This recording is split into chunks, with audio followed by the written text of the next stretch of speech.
The only show with a home field advantage for UT Athletics. Here's tonight's host.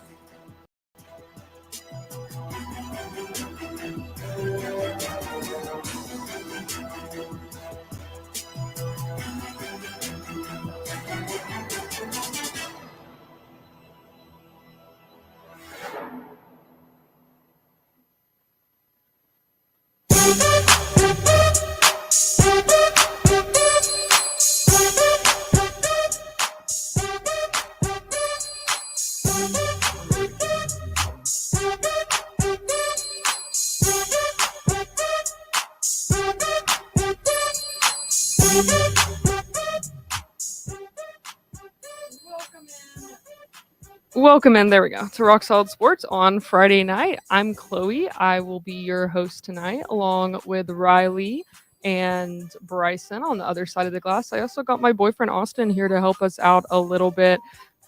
And there's a lot of news. Vols just won the first game against Evansville of the Super Regionals. If they win this, they'll go to the World Series.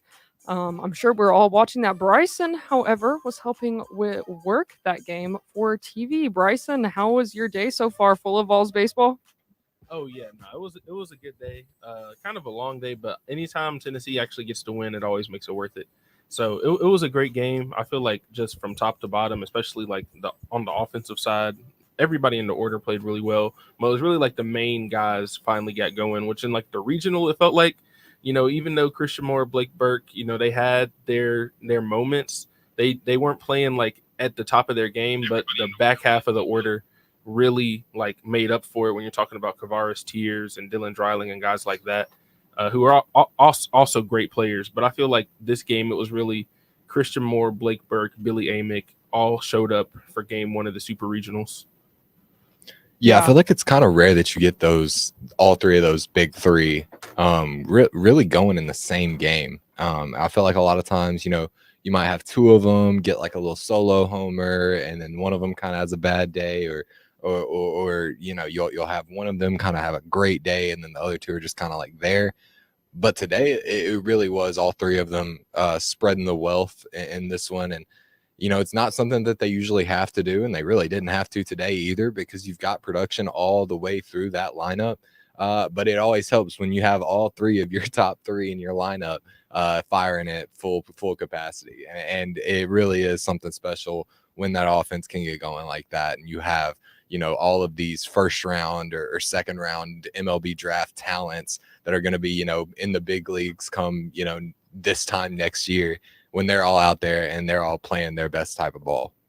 Yeah, absolutely. I totally agree with that. I think that it's super exciting, like this time of year specifically for college athletes and especially baseball, just like you said.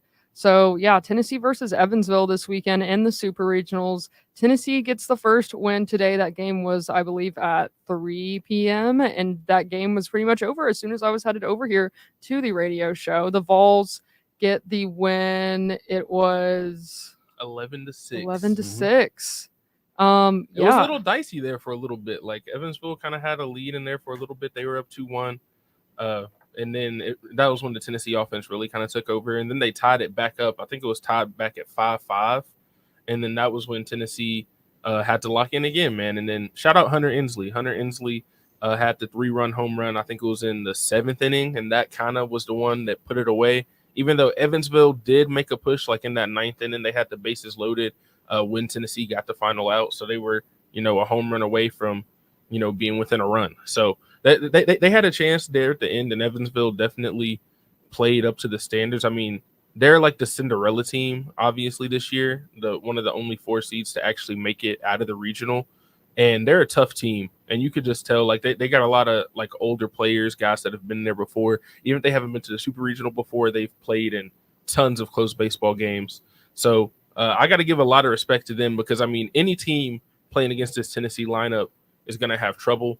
But the way they came in, they fought against, I mean, the crowd was incredible. So they're fighting against the crowd. And they're already kind of at a disadvantage because they're playing the best team in the country. And I think they came out and they did, like, as well as you could really hope for them to do. It will be interesting to see what kind of happens with them, because they used their best pitcher today, and he went like 7 innings. So I don't think you're not going to see him again, and they're going to have to get kind of into some of the other pitchers. And that was kind of what happened in this game is when they had their starter and it was tied, and then he went to the bench, and then Tennessee scored 6 more runs after that. So it'll be kind of interesting to see what happens with that tomorrow. Yeah, absolutely. I think that the rest of this series should still be interesting, even despite the 11-6 win today. I mean, what are your did you guys see anything from Evansville today that you felt like, besides Bryson, talking about their pitching and what they can still bring, what do you think that Evansville, what is something that you think they could be strong? And we talked about how Tennessee has trouble versus in those midweek games against teams like Evansville, especially the purple and gold ones for whatever specific reason. But if Tennessee does have any sort of downfall in these next few games, what could you see it being? Yeah, it'll come if it's something like what we saw in regional play with Indiana, where Drew Beam just cannot get into his flow. You saw early in that game, he was uncomfortable, couldn't quite get things set up how he wanted, couldn't quite get the pitches he wanted. And it really early into that game, he got into some trouble and was never really able to work out of it. And Drew Beam is a guy that all year you're expecting to get several innings out of. You're expecting a long outing out of Drew Beam, 6 innings, 5 innings at the least. And that saves your bullpen. It saves your arms that you're trying to, save for more games. And if Drew Beam gets into trouble early and he can't ever really find a flow, and then he's forced to rely on a bullpen that has really been up and down at times. You look at guys like Marcus Phillips, as much as I love him, he is the definition of a back and forth guy. So one night he'll give up 3 home runs, and the next he'll strike out the side, throwing 100 miles an hour. So it really depends on what type of bullpen pitching you're getting and what type of Drew Beam you get. If he's not at 100%, it is a concern for the Vols. No question about that. No, that's facts. And then I'll also say it's going to be up to it's going to be their own mistakes that are going to mess them up. Today, it was really Christian Moore had an error in that 5th inning when the Vols were up 5-2, and then they ended up scoring 3 runs in that inning after that. So it's one of those things where Evansville, like I said, they're a tough team. They're a veteran team. They're going to capitalize if you make mistakes. So if Drew Beam does come out and walks a couple guys, they have the power in that lineup to capitalize on that. Because, if you look at the stats, obviously you got Tennessee on one side who's hit 160-something home runs, which is insane. But Evansville is nearing the 100 mark, and that's not easy to do. So they have a lot of power in their lineup. They hit some homers today, hit some really deep doubles. They had one double that hit off the wall that could have been a 3-run home run, and that would have changed the complexion of the game. But bounced off the wall, only got 1 run in. So it's kind of stuff like that.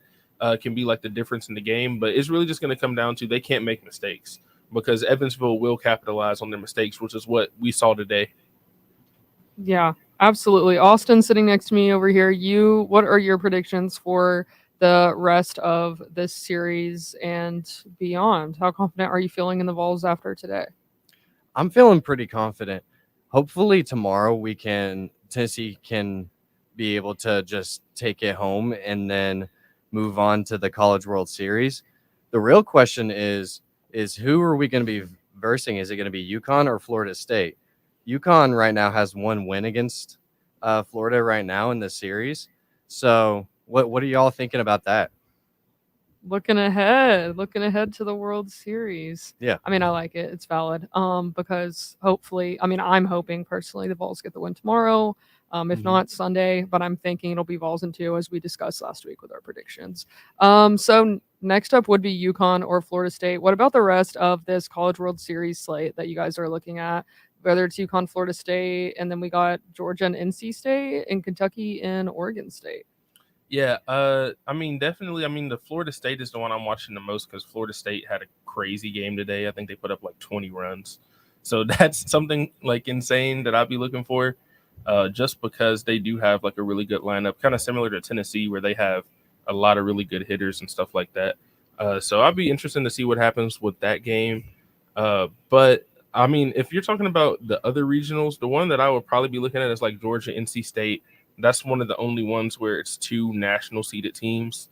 And then the 2 seed Kentucky versus Oregon State. Oregon State is a team that's, been to the College World Series before and is usually pretty good. They're a team that's been there before and time again. Whereas Kentucky, they've been all right, but this is really one of the first years where they've had, a top 4 seed. They're the 2 seed this year. So it could be interesting to see how that works. I feel like if there was like an upset pick, I'd probably take Oregon State over Kentucky as that pick. Yeah, I think there's a lot of interesting games, and Bryson, those are definitely the 2 that are the most interesting, I think, going into it, just because these are 2 of the regionals or 2 of the super regionals where both teams are, the cream of the crop. That team that came into their own regional as the home team and had to go out and really shut things down and move on to the next step. And it's not easy to do. We saw, and you can see from these super regional lineups, a lot of these are, one nationally ranked team and one that's not. And there are a couple where neither are a nationally ranked team, where neither of the top seed made it out. So it's a pretty crazy setup, pretty crazy College World Series slate. And I do think there are several of these teams that aren't quite, the cream of the crop, that didn't come in as the top seed, that do have a shot at making an upset happen or maybe even beating some of these big time teams and moving on to the College World Series. I'm looking at Oregon and Texas A&M. Texas A&M obviously all season was one of the top teams in the SEC, but Oregon was one of the strongest teams in the Pac-12 this season. And you can say what you want about the Pac-12 because it's not going to be around much longer. Yeah, rip the Pac-12, man. Rest in peace. Not going to be hanging around too much longer, but Oregon were one of those teams that was selected to move to what was it, the Big Ten that Oregon moved to. They were one of the teams that was selected to move to the Big Ten for a reason, and that's looked at as an upgrade in pretty much every conference and every sport. You want to be a part of the Big Ten over the Pac-12.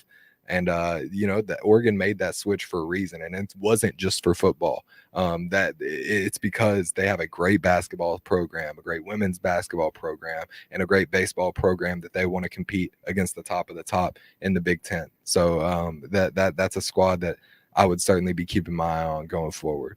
Yeah, no, and Kansas State playing in the Virginia Super Regional. Kansas State actually came to Knoxville, and that was a really good game, one of the midweek games, probably the best midweek game Tennessee had all year. Yes. Kansas State put up a good fight. It was a close game, came down to the 9th inning, everything like that. So that's a team that I'm really excited to look at. They're currently up 1-0 in the first inning at Virginia. So that's another team that you should look out for. They kind of got hot at the right time. Yeah, Kansas State currently still the top of the first, but I remember that game too as well. Kansas State, another purple team that put up a fight. I mean, it's kind of weird, but anyways, all these games definitely entertained. Obviously, Florida State's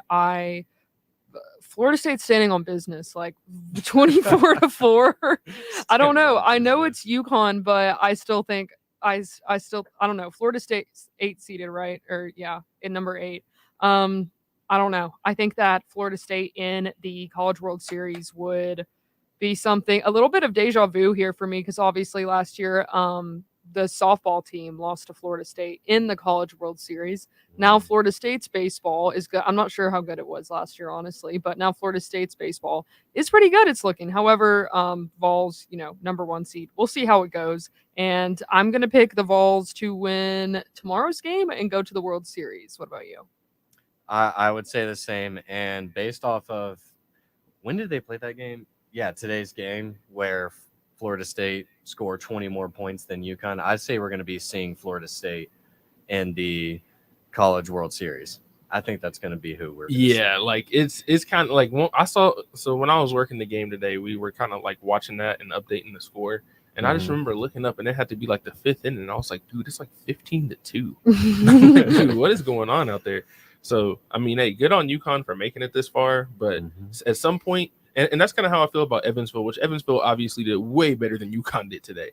So not to say they're on the same level of team or whatever, but I feel like sometimes those teams just have that one great weekend. UConn could have just had a great weekend and made it out of there, but that doesn't always carry over to the next week. Now I will say Evansville, the reason why I don't know if I'll necessarily say they just had one great weekend is because, I mean, they were the best in their conference. They've been great all season, and then they made a great run in their tournament as well. And they're one of the teams I feel like they just got hot at the right time. And even today, I mean, they put up 6 runs on, Tennessee has one of the better pitching staffs in the NCAA. So that's another reason why, even though I do think Tennessee is gonna finish it out tomorrow, I think they will. But I'm not going to bed and just, I'm not buying my tickets for the World Series right now. You can't take anything for granted because, I mean, 2 years ago, I know they lost game 1 2 years ago, but it felt the same way. They, best team in the country, number 1 seed, and they didn't make it to Omaha. But I think, the way they responded today is kind of letting people know, like, this is not the same team that it was 2 years ago. They still got the 1 seed, but this is a team full of hitters that and full of leaders that are not going to let that happen. So I would say Tennessee finishes it out tomorrow. Yeah, you absolutely can't overlook Evansville, and the same thing goes for UConn or whoever else. They made it this far for a reason, right? But that being said, I do think Tennessee and Florida State are in similar positions in that they're facing a team that not a lot of people thought would be making out of their regional. I didn't think UConn was making it out of their regional. I didn't think Evansville was making it out of the regional.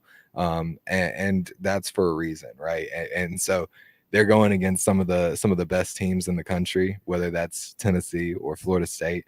And I just don't see a way that they'll be able to overcome that type of talent differential, because that does exist in college ball especially. So it's going to be a tough road for either of those teams to work their way back and end up being the team that makes it to the College World Series. So I do think we're looking at a Tennessee Florida State College World Series matchup, and I'm definitely going with the Vols tomorrow. I do think Drew Beam's going to be able to bounce back, get back on track. It's not often that he has 2 bad games in a row.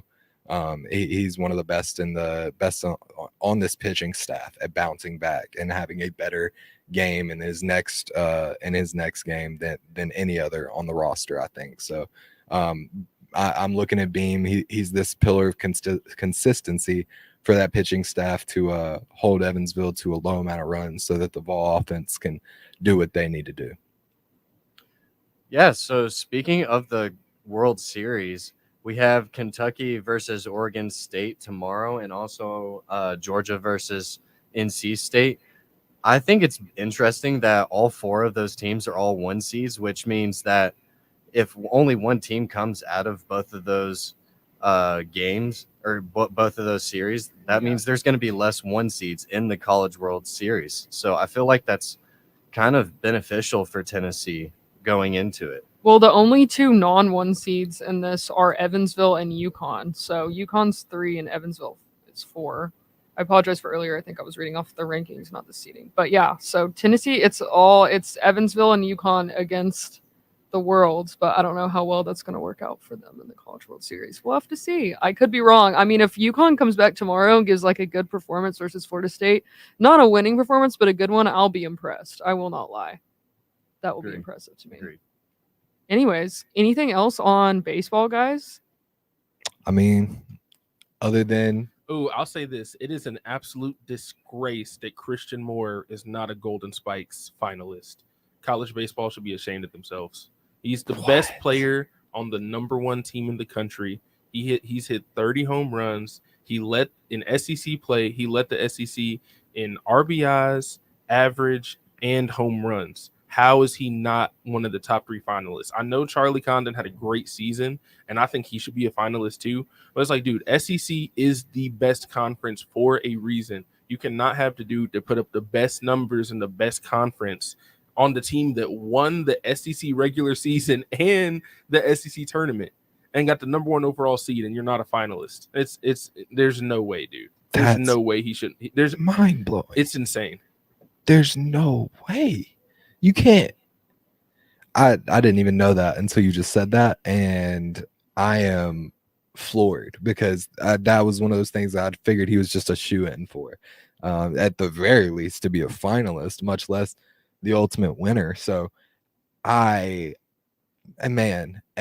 crazy because this is a guy that I think had even going into SEC Player of the Year, who didn't have a lot of talk about it during the season, but kind of running up to the actual award.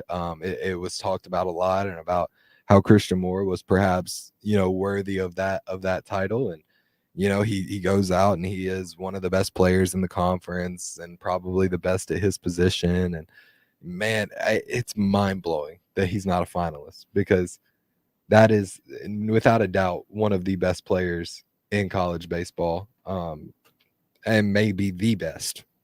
And it's not even that they didn't want to have two different SEC. They did have two SEC players in there. They had Condon, and then they also had Hagen Smith from Arkansas in there, which, I mean, not to say he's not good. He's obviously a great player too. But, dude, like I said, it's the number one team in the country. He's the best player on the best team. You got to at least be a finalist. I'm not saying he had to win it, but you got to at least be one of the top three finalists. There's no question to me. Yeah, absolutely. Like you said, best player on the best team. It's not like I definitely feel like he's been overlooked. Not here by Tennessee fans at all, because, he's got his nickname and we talk about him all the time. But yeah, that's a little wild there. I don't know. And especially his consistency throughout the whole season. Like, he's been consistently the best. Like, we talked about how Riley voted for in the SEC, like MVPs and stuff like that. Like, there's been times, I think in the SEC tournament, he wasn't too great, correct? It wasn't even that he wasn't great. It's just that he wasn't super great. It wasn't the usual Christian Moore that you're used to seeing, where he's, cream of the crop. I mean, he was probably still the second or third best player on the team. It was just Blake Burke had an incredible tournament. Yeah. So even a subpar performance from him in the SEC tournament was still great for just about any other player. So I don't know, that's ridiculous. Even a below his standards SEC tournament performance, to me, it does not justify any type of, you being left off that list or anything like that, especially with if you look at the way he's improved throughout the season. He's gotten better as the season has gone on, particularly when it comes to defending and fielding. I mean, he's made some pretty incredible plays defensively for the Vols. So I don't know. It makes no sense to me that he could somehow be left off that list. Yeah. It's mind blowing. Yeah, I totally agree with that. But I mean, I don't know. We'll see. I hope, he finishes. He's a junior, correct? Yes. Junior. Okay. So, I mean, also, by the way, I would like to say that we've been talking about it for very long now. And I believe that Chase Burns was probably sitting on his couch this weekend watching the Vols play instead of his team, Wake Forest. That's a good point. It's so funny because obviously Wake Forest was in Evansville's region too. So if Wake Forest had won their region, they would have came here. I know 100% that's what the NCAA wanted to happen. Like, when they set it up, they put them in the ECU, which, no offense to ECU, but they're known for choking in the regional. Like, this, That's just what they do. Yep. You put Wake Forest, who was the preseason #1 team, in there.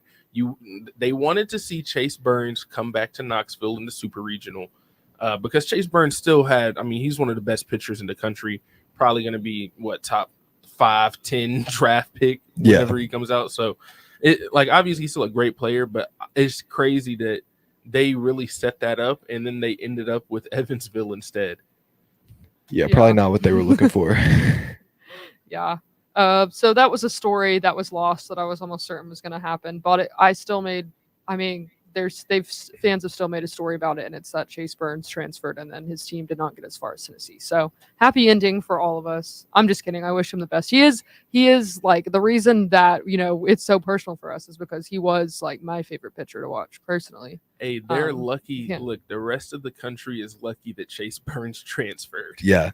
Imagine Chase Burns stays and there's not this whole question mark about who that Friday starter is going to be throughout the season. It wouldn't be fair. It wouldn't be fair for them. My gosh, it would be ridiculous. Would be a super team, but it's all right. I'm going to say Vols in 2, and I think that is that. I think we've talked about their super regional a lot. We're going to take a short break here. We'll be right back. Since Bryson's on, I kind of want to talk WNBA if you're down for it. We talked about it for sure. Don't worry. Like me and Riley have been talking about it too, and we've had some really extensive thoughts about the Caitlin Clark madness and who should be receiving the attention and who should not be. But we'll be right back. Stay tuned. You're listening to Rock Solid Sports on Volunteer Radio 90.3 The Rock, UT's College of Rock. 90.3 The Rock thanks the UT Athletic Department for their support. The 2024 football Vols will play home games inside Neyland Stadium against SEC rivals Florida, Alabama, Kentucky, and others. Allvols.com for info with a link at WTKRadio.com. UT student ticket info is at bigorangetics.utk.edu. 90.3 The Rock says, go Vols. This is Future Birds, and you're listening to WTK 90.3 The Rock. The Rock received support from Fieldhouse Social, sports games paired with cold beers in reach in University Commons. Fieldhouse Social offers a diverse menu of tavern foods such as pulled pork nachos, the Fieldhouse Cobb salad, and the Applewood smoked chicken wings. Kick back and relax in the lounge. FieldhouseSocial.com. Hi, this is Derek and Rob from the Funhouse. It was brought to our attention that our show and the things that we do could be seen as childish and not funny, sophomoric, vapid, stupid, and a complete and utter waste of time.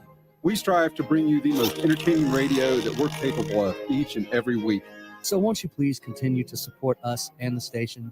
Tune in every Friday night from 8 to 10 p.m. only on 90.3 The Rock. The Funhouse, syphilis free since 2013. Stop by the Funhouse Friday nights from 8 till 10 only on 90.3 The Rock. The Funhouse is proudly sponsored by Raven Records and Rarities and Happy Holler, providing Knoxville with vinyl and more for nearly 40 years. And by ScruffyCity.com, your downtown destination. Volunteer Radio receives support from the Knoxville Ice Bears professional hockey team. The Ice 2024 season schedule is here with games versus rivals Huntsville, Roanoke, and more at the Civic Coliseum downtown. KnoxvilleIceBears.com for info about Ice Bears season and single game tickets, memberships, and more. A link is at WTKRadio.com. Tune in to WUTK's Rock Solid Sports for Ice Bears news on their upcoming new season of hockey. Volunteer Radio receives support from the Tennessee Smokies Baseball, the AA Southern League affiliate of the Chicago Cubs, whose 2024 regular season schedule features 6-game homestands, Tuesday through Sundays, now into September at Smoky Stadium in Kodak. WTK's Rock Solid Sports will have weekly Smokies updates. TheSmokiesBaseball.com, and a link is at WTKRadio.com. The Rock thanks Peak IV Hydration at 906 Sevier Avenue for their support. Peak IV Hydration is South Knoxville's first hydration station, helping clients to hydrate and recover for athletic performance, hangovers, cold and flu, and for overall wellness. Open Thursday through Monday from 10 to 6 p.m. More information and booking available by phone at 865-281-5263 or at peakivhydration.com.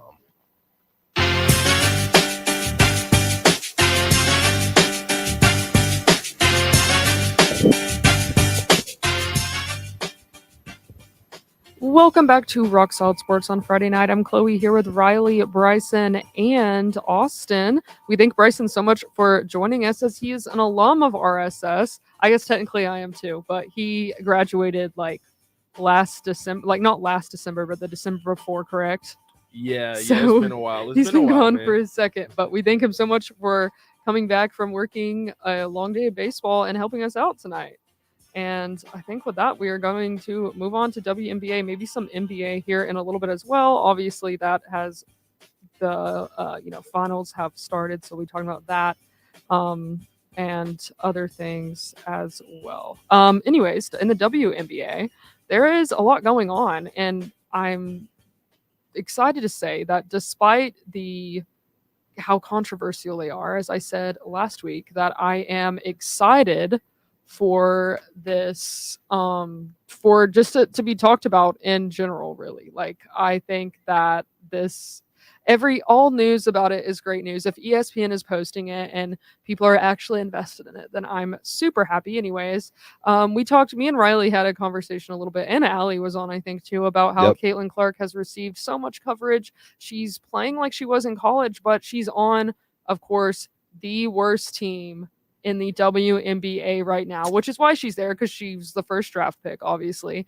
There are other players, there are so many other rookies, and there are so many other people who've been in the WNBA for a couple years now who are the best of the best, Asia Wilson, etc.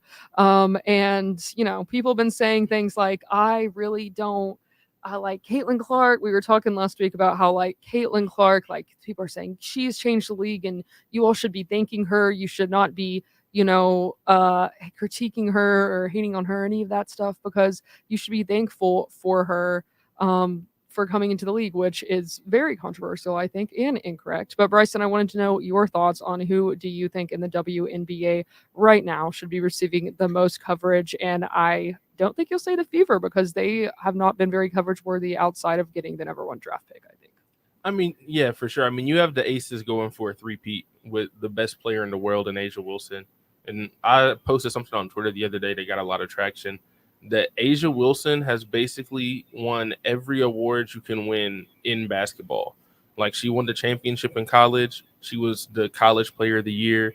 She was the FIBA World Cup MVP. She's won a gold medal. She's got 2 championships, a finals MVP, 2 defensive player of the year. She's been first team like, she has basically done everything that you could do in the WNBA. But this is also not to take anything away from Caitlin either, because Caitlin Clark is box office. There's no question that she has brought a lot of people to the WNBA. And I do think, like, I'm somebody who's been watching the WNBA since I was a kid. Like, I grew up with women's basketball, and, whether it was watching Cynthia Cooper and guys like that, or people like that, Tina Thompson, freaking, Candace Parker, obviously one of the greatest players ever to come out of Tennessee. Tamika Catchings, also another Lady Vols. So there's always been great players that have been in the WNBA, but they just haven't gotten the same amount of coverage. And I think Caitlin rightfully does get a lot of the coverage she did, especially when she was in college. I mean, she was the all-time leading scorer. She was the number 1 pick, generational prospect. But I was like trying to explain to a lot of people that haven't watched the WNBA that it was going to be a struggle for her at first. Right. And that's kind of what we've seen. She's had her moments where she's been good, but it was going to be a struggle for her at first, because that's how all the best guards in the WNBA today, they didn't come out, averaging 30 points a game. The fact that Caitlin Clark is even averaging, like, I think 17 a game. I know she's not having great field goal percentage, but like, that's awesome for a rookie. She's probably going to be rookie of the year, but people just needed to slow down and like actually understand, like, the WNBA is a more physical game. They're going to have more defenders that they can throw at her. There's only 12 teams. So the jump from college to the WNBA is probably the craziest in like any kind of sport, just because there are so few teams that you got to keep in mind. There's only 12 players that were playing in college last year that are like actively playing on rosters in the WNBA right now. Like, so it is really hard to make that adjustment.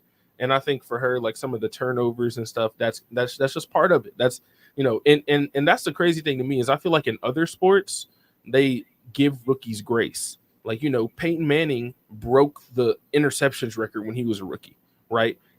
It happens. It takes everybody time to kind of get adjusted to it, right? Somebody that I would look at to kind of show that regardless of what Caitlin does this year, Kelsey Plum, her first year, she was the same way. She was the all-time leading scorer in college. She didn't have the same media attention, but when she got to the WNBA, she struggled. People started calling her a bust. Now she's a multiple-time all-star, multiple-time champion. Like, it takes time, right? So that's my first thing about Caitlin, is I love watching Caitlin, and I do think she should be getting coverage, but I think that it's kind of gone to like a different level to where it's getting coverage. It's not about basketball anymore. It's people talking about jealousy, people talking about race, people talking about all this other kind of stuff that I feel like has a secondary, like, that's not the kind of coverage that I want to hear about her on the court, right? Yeah.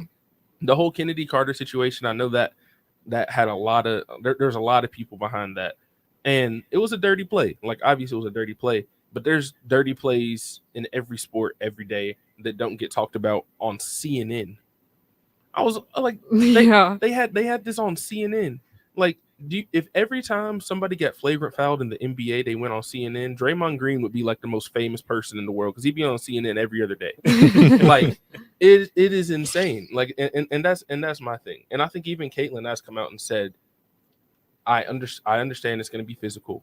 Obviously, it was a dirty play, but she hasn't really been feeding into it, and I think that is part of one of the reasons why I do like her.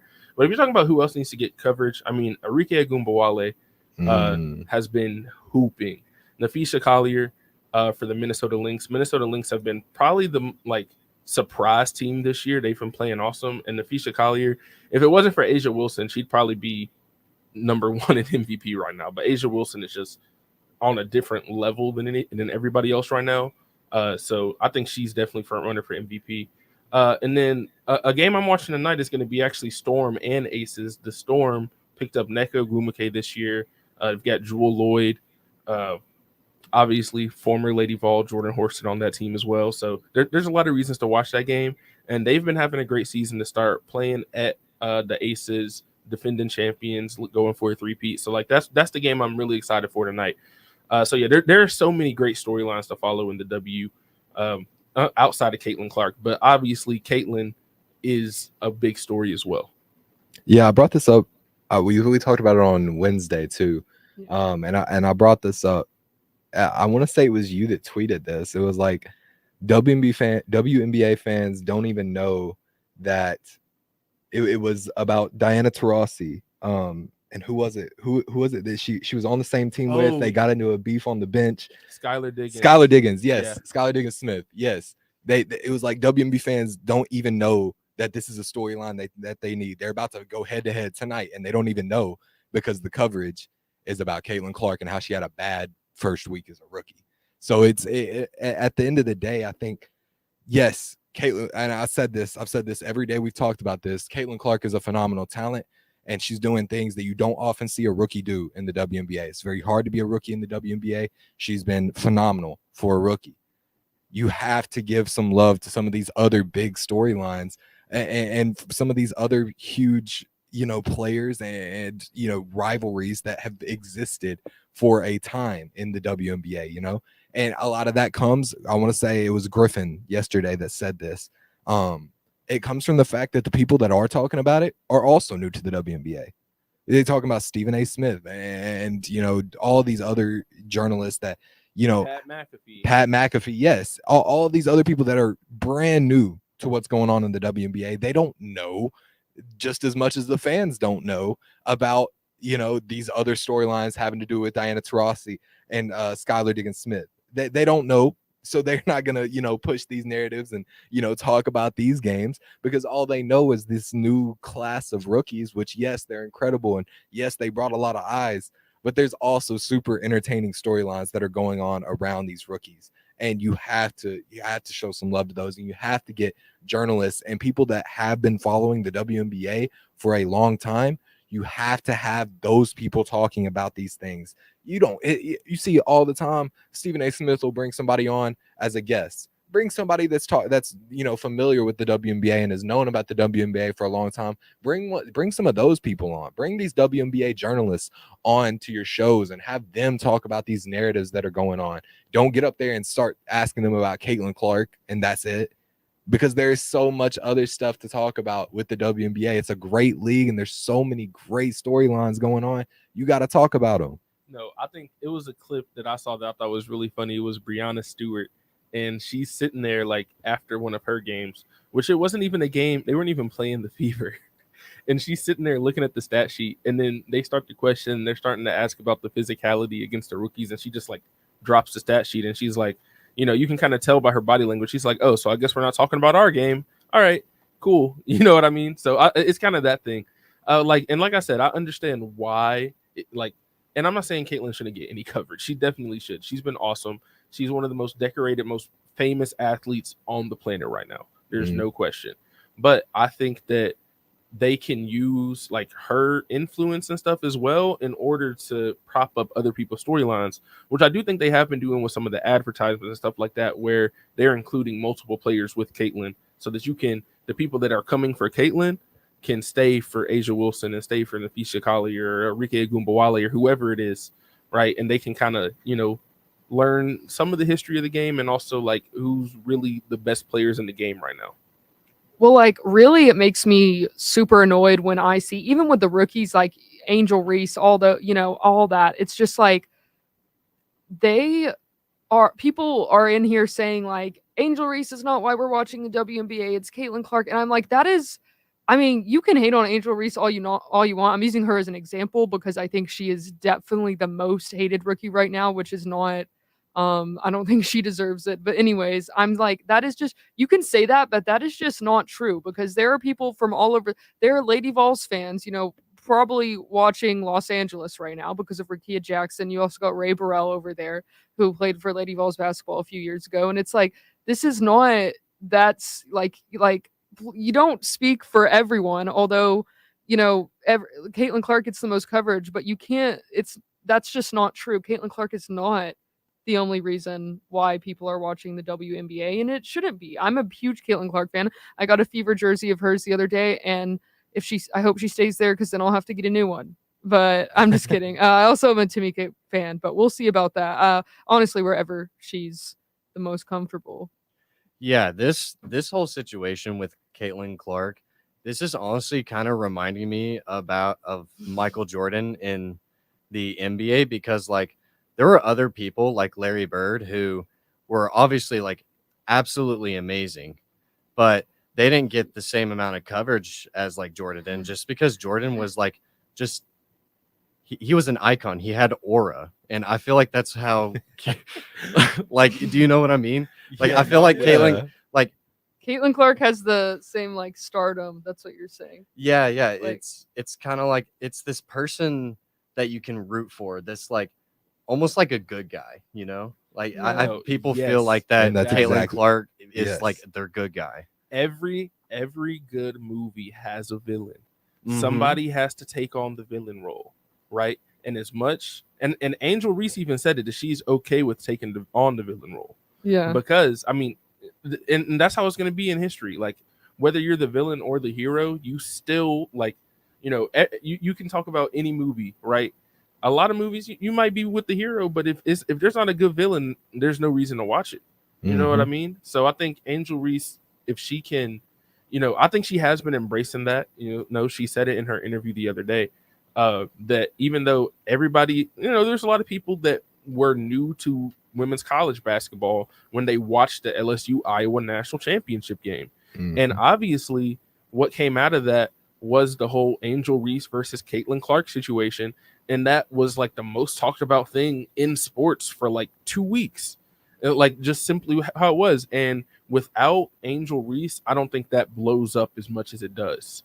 So you have to have somebody to be the villain if you really want, if you want your story to be told and you want this, like, everybody to kind of get on board, somebody has to be the villain.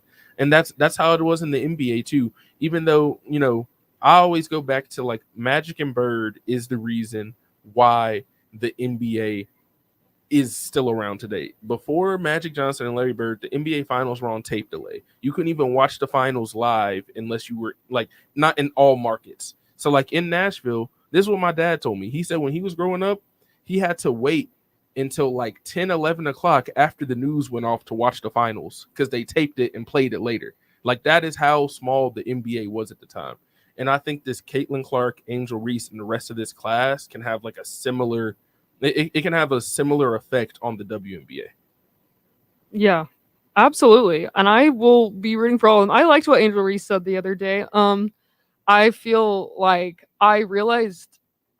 you talking about last year's college championship with Iowa and LSU was very, I don't know. I just felt like that was very telling because I remember sitting in class and it was a sports journalism class, and the teacher put up a picture of Caitlin Clark, and then she put on the same screen, there was a picture of Angel Reese, and she said, who can tell me what these two women are, like what do they do, who do they play for, blah blah blah. And this kid raised his hand and he went, and this is right before this was like the week of the women's final of the women's NCAA championship, and this guy raised his hand and he went, the girl on the left is Caitlin Clark and she's a really good shooter and for Iowa, and he said, and the girl on the right is someone who plays for LSU. And I was like, that is exactly, like, I already know like exactly the teacher's point in asking us that, because that dude just like proved it exactly.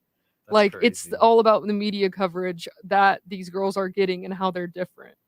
And I will stand by Caitlin Clark till I die, but Angel Reese is still like, man, some of that has been unwarranted. Like, I will not even lie. But it's like you said, it's the story. The story was already written out for them before they could even do anything about it. That's just how it is. Yeah, I feel like villain storylines in sports are part of what keep you interested. If you look like, I remember one of the most fascinating like villain storylines I've ever seen was the Trae Young against the Knicks. That was so much fun, Dude, man. New York still hates Trae Young.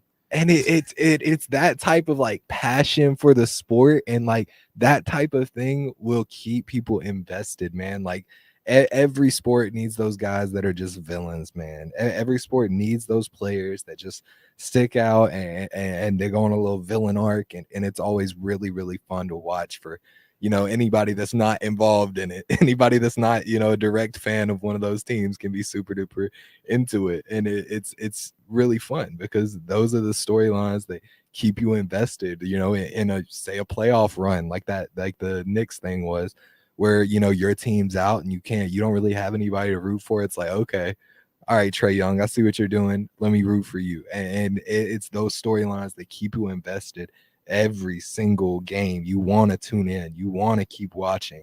And so I do think long term it's gonna be really good for the WNBA to have these villain storylines. And, you know, Angel Reese is doing obviously an incredible job of really taking up that mantle and dealing with it, because along with that, whoever does come up as that villain is going to get a little bit of the hate and some of that unwarranted vitriol from the fan base that just kind of comes with the role of villain. And it's one that was kind of thrust upon her. She didn't really choose it for herself, but she's taken it in stride, and she's done a great job of adapting to that and really taking on that mantle.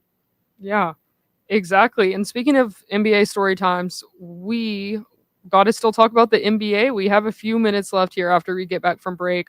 Game 1, Celtics took game 1 in that versus the Mavericks. So we will be right back to talk about our expectations for the rest of that series and I guess the whole season of the NBA, because it all comes down to this. Stay tuned. You're listening to Volunteer Radio. This is 90.3 The Rock. We've been rocking ears for 42 years. Volunteer Radio receives support from Tennessee Smokies Baseball, the AA Southern League affiliate of the Chicago Cubs, whose 2024 regular season schedule features 6-game homestands Tuesday through Sundays, now into September at Smoky Stadium in Kodak. WTK's Rock Solid Sports will have weekly Smokies updates. TheSmokiesBaseball.com, and a link is at WTKRadio.com. Support for WUTK comes from Fieldhouse Social, the modern sports bar next to campus at University Commons. Fieldhouse Social serves American craft fare such as burgers, wings, and more with high tops around the bar, a separate dining area, and a center lounge with leather chairs and couches in front of their 23-foot LED TV wall for Tennessee and pro sports. Fieldhouse Social is an outdoor patio with trivia twice a week and sponsors Wednesday's Rock Solid Sports. FieldhouseSocial.com. I'm WUTK alum John Wilkerson from the Vol Network and Sports Talk on the Sports Animal, and you're tuned to Volunteer Radio, 90.3 The Rock, UT's College of Rock, the original home for the sports update. Go Vols! 90.3 The Rock thanks the UT Athletic Department for their support. The 2024 football Vols will play home games inside Neyland Stadium against SEC rivals Florida, Alabama, Kentucky, and others. AllVols.com for info with a link at WTKRadio.com. UT student ticket info is at bigorangetics.utk.edu. 90.3 The Rock says, go Vols.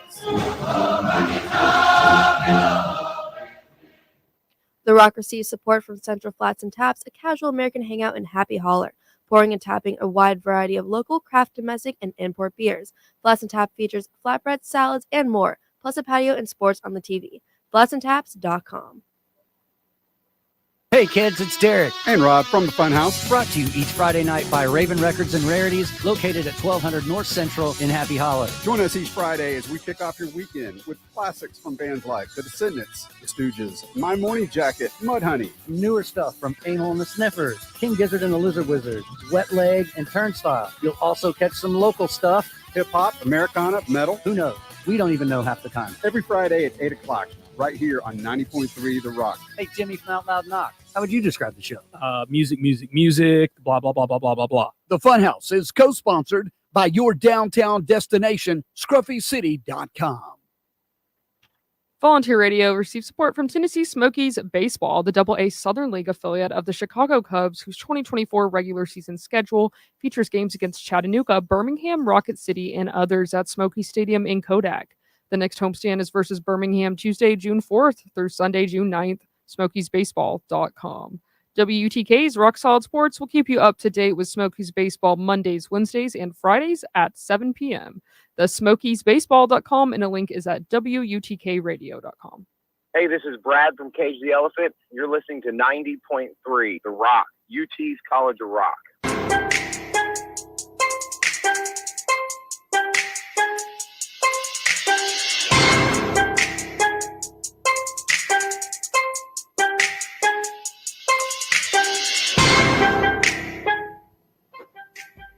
Welcome back to Rock Solid Sports on Friday night. I'm Chloe here with Riley and Bryson and Austin.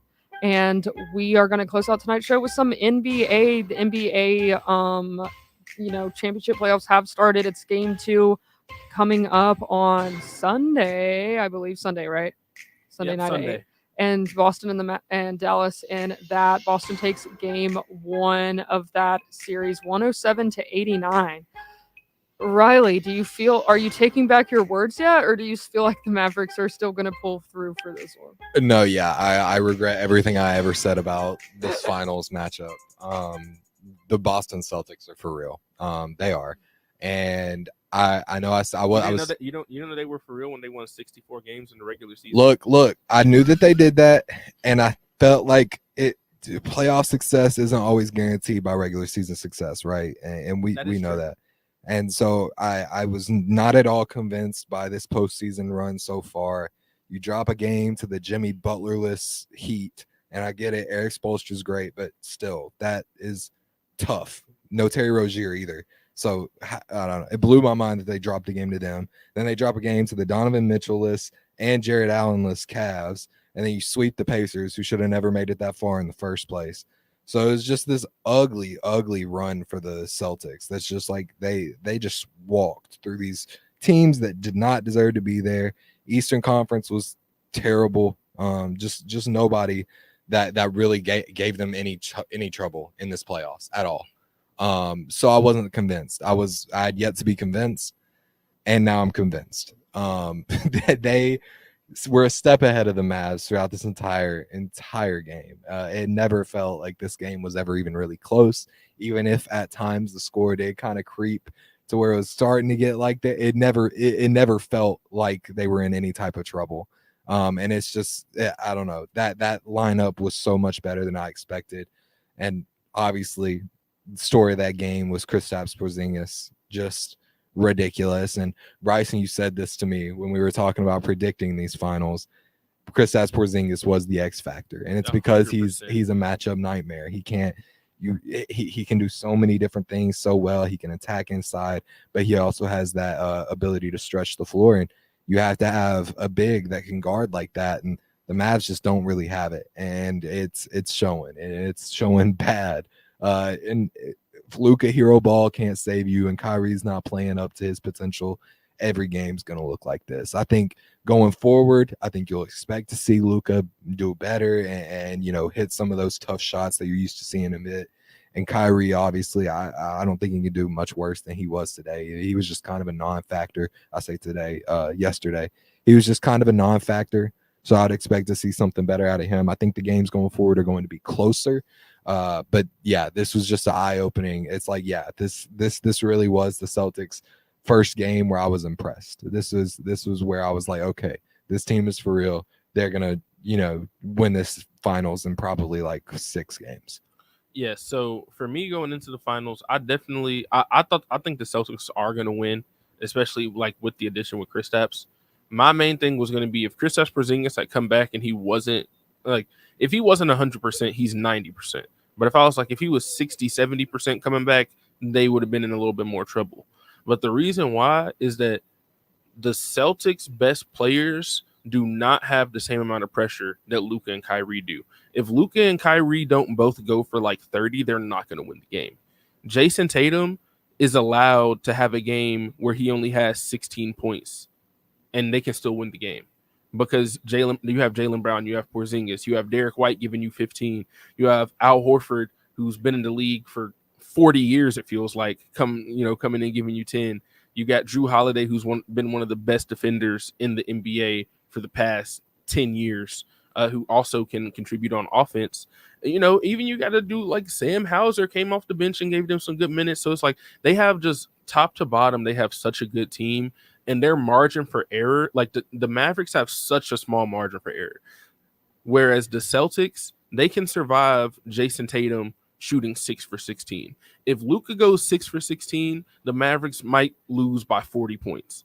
Like he was 12, I think he was like 12 out of 25, and they still lost by like 20. So it is one of those things where I feel like the best players on the Mavericks have to be like Luka and Kyrie both have to be at their best for them to even get a game, right?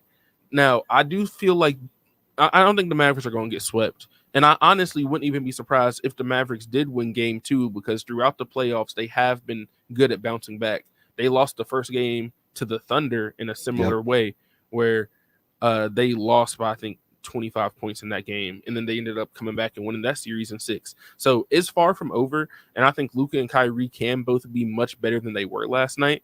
And in that third quarter, you do see like, I know I said the thing about the 64 games. I know why you were worried about the Celtics, because throughout the season, they do have those times where they just don't look like the team that won 64 games. They're turning the ball over. They're taking bad shots. It's almost like sometimes they get complacent. And I felt like that's what it was in the third quarter, where they started settling for a lot of jumpers. Like, you know, they're always going to be a team that shoots a lot of threes, but it's about the type of threes you're getting. Are you driving to the basket and kicking out, or are you just coming down, taking step backs over people and stuff like that? And I feel like that's the kind of stuff that they kind of do, is they start feeling good about themselves. They start taking bad shots. The next thing you know, it's an 8-point game. Like, that's basically what happened. And they had to lock back in, and it went back up by 20 by the time the fourth quarter started. So the Celtics are by far the better team. Like, there's not a question about that. It's just going to be about them showing up consistently, just because that's been a thing. Because, like you said, talking about the Miami series, they did have that one game where they just didn't look right. And the Mavericks are good enough to where if they do, like if in game 2, the Celtics don't come to play and they have the perennial Celtics meltdown in one of their home games that they have every season. If that happens, the Mavericks are going to be able to capitalize on that. So I really think this game 2 is not to say the series is going to be over, whatever, if the Celtics win, but it's like if the Celtics win this, I see them winning in probably 5.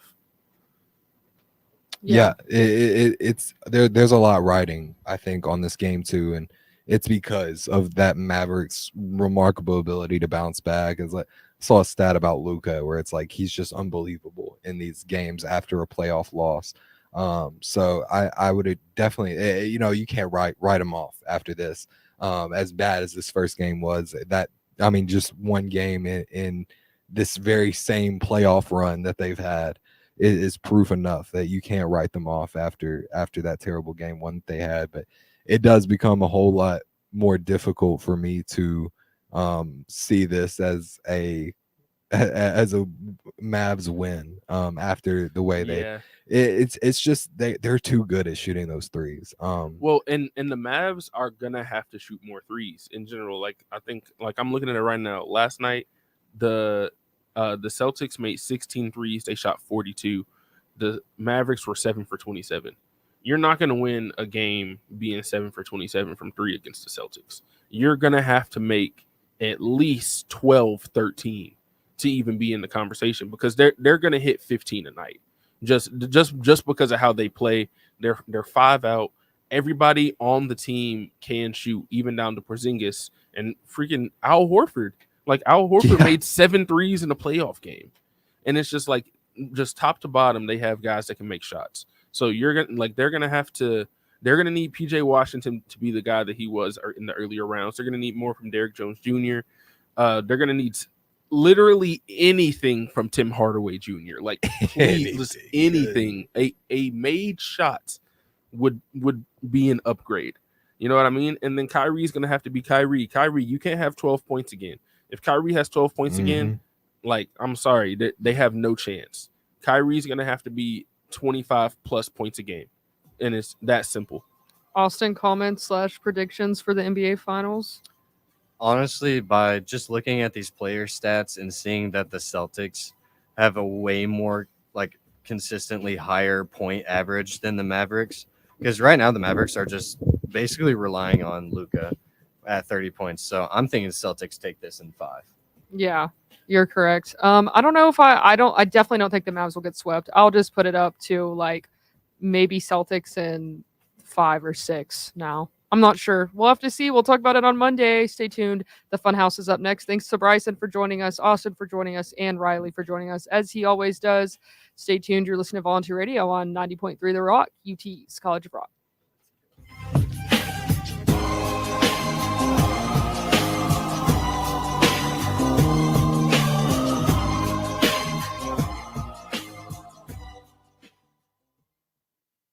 You are tuned to WUTK 90.